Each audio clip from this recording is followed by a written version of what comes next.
नमस्कार, मैं हूं सुधीर दीक्षित और आप देख रहे हैं न्यूज 18 एमपी छत्तीसगढ़। खजुराहो में G20 की बैठक का आयोजन होना है।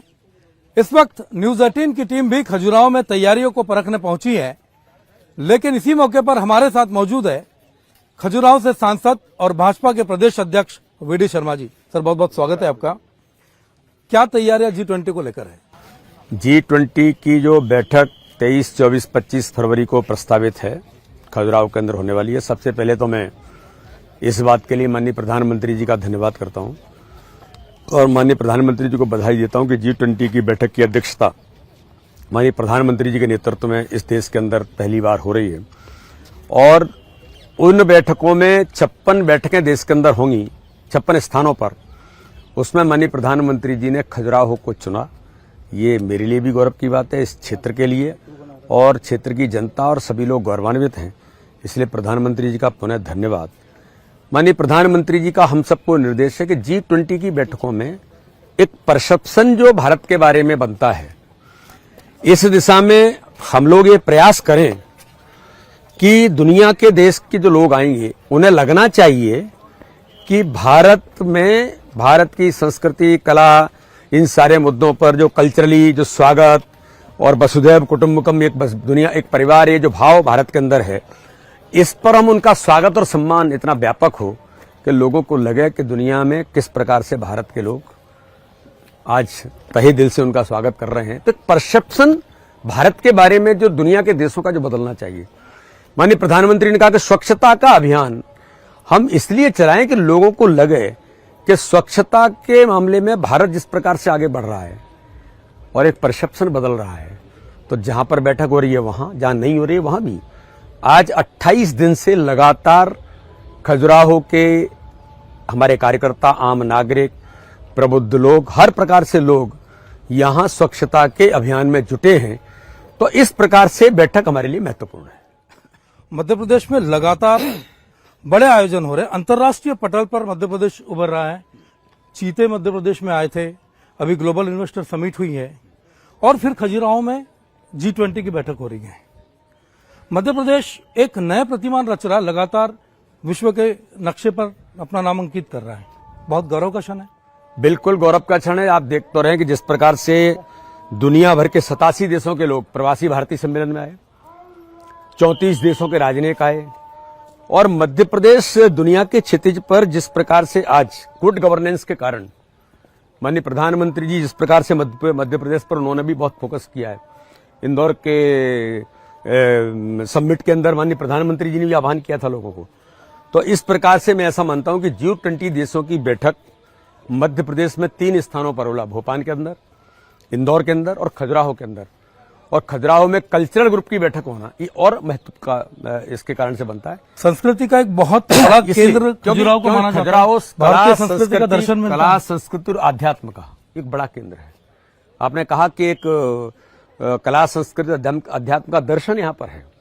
तो इसलिए जो दुनिया के लोग आएंगे जब उसको देखेंगे तो एक अच्छा परसेप्शन और बनेगा, और टूरिज्म में और कल्चरली जो एक इम्पैक्ट होगा, ये G20 देशों के कारण से भी इसका भी हमें बहुत लाभ भी मिलेगा। और मैं ऐसा मानता हूं कि भारत के बारे में भी एक अच्छा परसेप्शन बने। ये हमारा प्रयास है कि आने वाले लोगों को हम स्वागत, घर घर रंगोली होगी, घर घर दीपक जलेंगे, अपने संस्कृति से स्वागत करेंगे, तो अपने वो कला, वो संस्कृति जो बुंदेलखंड के लिए पहचान बनती है, उसके माध्यम से भी दुनिया के आने वाले देश के लोगों को हम यहाँ के कल्चर के साथ भी जोड़ने का काम करेंगे। लगातार विकास के काम हो रहे हैं। खजुराहो में रोजगार हम देख रहे हैं कि लगातार मौके रोजगार के आ रहे हैं। खजुराहो की तस्वीर बदल रही है। अंतर्राष्ट्रीय एयरपोर्ट मध्य प्रदेश में खजुराहो में है, और कुछ ऐसे इनोवेशंस हैं कि जो कुछ आपके क्षेत्र में लेकर आ रहे हैं, या खजुराहो का नाम आपने सुधीर जी बड़ी अच्छी बात कही कि इंटरनेशनल एयरपोर्ट है। खजुराहो की दशा और दिशा थोड़ी अब माननीय मोदी जी, हमारी मध्य प्रदेश की सरकार के जो प्रयासों से तो जो बदल रही है, आज मुझे बताने में गर्व है कि माननीय प्रधानमंत्री जी का मैं धन्यवाद करता हूं। इस खजुराहो के अंदर पूरे देश के अंदर कोई ऐसे पायलट ट्रेनिंग सेंटर नहीं थे जो हमारे लोगों को अपने यहां प्रशिक्षित करें। दुनिया के देशों में हम जाते थे, 5 पायलट ट्रेनिंग सेंटर शुरू हो रहे हैं और उसमें 2 खजुराहो के अंदर माननीय प्रधानमंत्री जी ने दिए हैं, बन करके तैयार हैं। आज इनॉग्रेशन होने की बात चल रही थी आज के दिन, लेकिन मैंने अनुरोध किया हमारे एविएशन मिनिस्टर से कि हम मिल करके थोड़ा आगामी समय में भव्य कार्यक्रम के साथ करेंगे। बुंदेलखंड का युवा अब उड़ान भी भर सकता है अगर वो पायलट बनने की इच्छा रखता है। एजुकेशन में कई प्रकार के यहाँ नई चीजें डेवलप होने के प्रयास हो रहे हैं, मैं भी प्रयास कर रहा हूं, और टूरिज्म बड़े पैमाने पर अब बढ़ने की संभावना दिखती है। और वाइल्ड लाइफ के कारण मुझे लगता है कि ये क्षेत्र ऐसा क्षेत्र है जो पॉल्यूशन के अंदर 0% शुद्ध हवा पानी यहां पर है। तो इस दिशा में भी इको टूरिज्म, विलेज टूरिज्म, जो माननीय प्रधानमंत्री जी बार बार जिस बात का उल्लेख करते हैं, इस दिशा में आगे बढ़ रहे हैं। और एक बात का मैं जरूर माननीय प्रधानमंत्री को धन्यवाद करता हूं कि मध्य प्रदेश के अंदर अटल जी का सपना था कैन बेतवा लिंक परियोजना, 44,605 करोड़ की कैन बेतवा लिंक परियोजना माननीय प्रधानमंत्री ने जो दी है, उसके आधार पर इस क्षेत्र के अंदर ये बुंदेलखंड अब सूखा नहीं हरा भरा बुंदेलखंड होगा। ये बुंदेलखंड अब गरीब नहीं समृद्ध बुंदेलखंड बनेगा। तो इस दिशा में भी परिवर्तन हो रहा है। तो टूरिज्म और बाकी चीजों में भी कई प्रकार के रोजगार के अवसर मिल रहे हैं। केन बेतवा परियोजना की आपने बात की। बुंदेलखंड आमतौर पर जल संकट के लिए, किसानों की आत्महत्या के लिए जाना जाता है, लेकिन अब केन बेतवा परियोजना जैसी कई चीजें आ रही है, विकास की एक नई गंगा बुंदेलखंड में बह रही है। बिल्कुल जीवन स्तर बदलेगा। बिल्कुल आपने कहा कि जीवन स्तर बदल ही नहीं रहा, जीवन स्तर ऊंचा उठ रहा है। आज मैं आप सब लोगों को एक गांव के अंदर ले गया था। आपने देखा था कि गांव का किसान, छोटा सा हमारा एक परिवार, किस प्रकार से संपन्नता की ओर बढ़ रहा है, क्योंकि उसको सड़क मिल गई, बिजली मिल रही है, पानी की सिंचाई की सुविधा उपलब्ध हो रही है। और कैन बेतवा लिंक परियोजना के बाद तो पता नहीं क्या होगा। एक बात सुधीर जी मैं कहना चाहता हूं आज कि यहां लोग कहते हैं कि गरीबी है, ये परसेप्शन बना दिया है। यहां का आदमी बहुत मेहनती है। दूर होगा परसेप्शन दूर होना शुरू हो गया। लोग कहते हैं पलायन होता है, लेकिन दृश्य बदल रहा है अब, क्योंकि लोग मेहनती हैं, ईमानदार हैं, काम करते हैं। अब उन्हें अवसर अपॉर्चुनिटी यहां मिलने लग गए। ये जो धरती है बुंदेलखंड की, ये तो रत्न गर्भा धरती है। अरे पन्ना के अंदर एशिया का सबसे अच्छा टाइगर रिजर्व, सबसे अच्छा टाइगर रिजर्व के साथ डायमंड, पन्ना के अंदर सबसे अच्छा डायमंड कहां मिलता है एशिया का? तो पन्ना के अंदर मिलता है। एनएमडीसी की जो पन्ना की खदान थी, जो बंद हो गई थी, हम लोगों ने मिलकर के प्रयास करके, मैं माननीय प्रधानमंत्री का, आदरणीय भूपेंद्र सिंह जी का, जो पर्यावरण मंत्री, धन्यवाद करता हूं कि उन्होंने उसको पुनः शुरू करा दिया। यहां कई एजुकेशन के बड़े सेंटर्स आने वाले हैं। इस दिशा में भी हम काम कर रहे हैं। शिक्षा की बात हो गई। पन्ना खासतौर से बुंदेलखंड का जो इलाका है, एजुकेशन में भी डेवलप कर रहा है। पानी और उसकी बात हमने की, केन बेतवा परियोजना की बात करते हैं। बुंदेलखंड की राजनीति कितनी प्रभावी है मध्य प्रदेश की अगर हम बात करें तो? देश में तो देखिए बुंदेलखंड की राजनीति भी बहुत प्रभावी है और यहाँ के लोग बहुत अच्छे लोग हैं, जो अच्छा काम करते हैं उनके साथ खड़े होते हैं। और भारतीय जनता पार्टी की सरकार ने, मुझे कहने में कोई संकोच नहीं है कि हमारी सरकार ने यहाँ, अगर आप झांसी से खजुराहो आएंगे, छतरपुर आएंगे, टीकमगढ़ जाएंगे, बघेलखंड तक जाएंगे, जहां भी जाएंगे इतने सुंदर रोड बने हैं। गांव-गांव की कनेक्टिविटी तो है ही। एनएच से लेकर 4 लेन्स, ऐसा लगता है कि हम दुनिया में कहां घूम रहे हैं। ये परिवर्तन आया है। ये भाजपा की सरकार का विकास का मॉडल है। यानी पानी लोगों को मिल रहा है, घर घर पानी पहुंच गया। जब कैन बेतवा लिंक परियोजना होगी तब तो 9 लाख से ऊपर लोगों को पानी, 9 लाख घरों को पानी मिलेगा। और एक चीज और मैं कहना चाहता हूं कि एजुकेशन के प्रति भी विश्वविद्यालय, छतरपुर के अंदर बुंदेलखंड विश्वविद्यालय, सागर में central universities, engineering college, agriculture Panna में मेरे यहाँ अभी इसी महीने एग्रीकल्चर कॉलेज नया शुरू हुआ है, जो यहाँ के क्षेत्र के किसानों की दशा दिशा बदलेगा।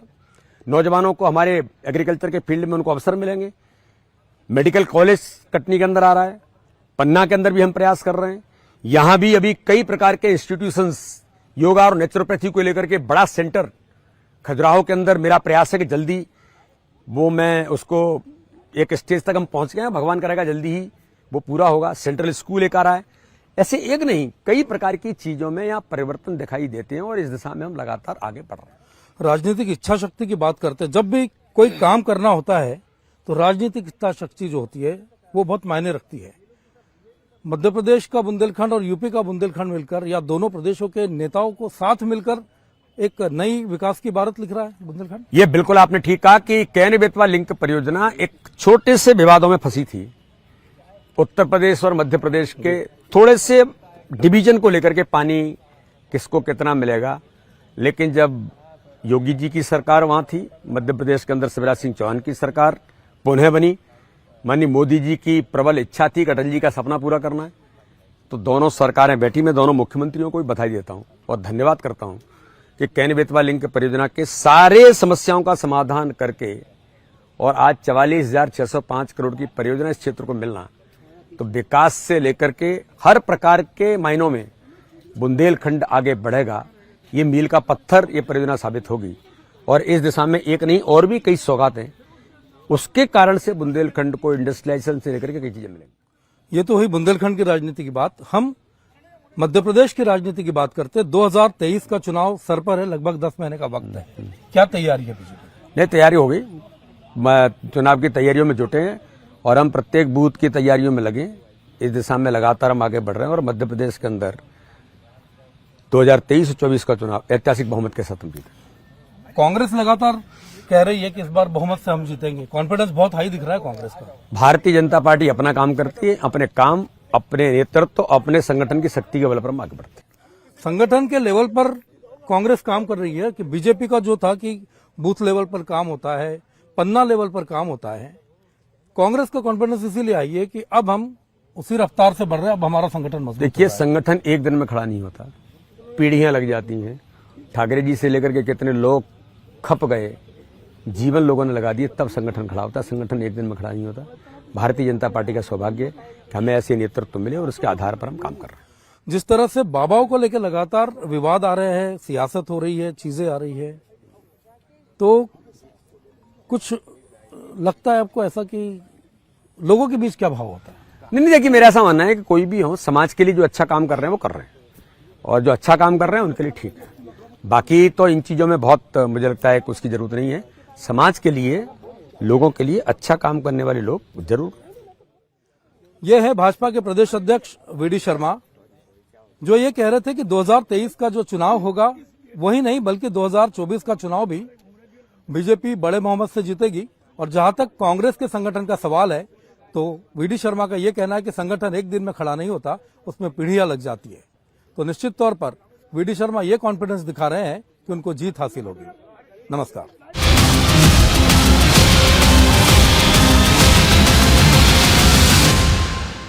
30 दुर्लभ जड़ी बूटियों से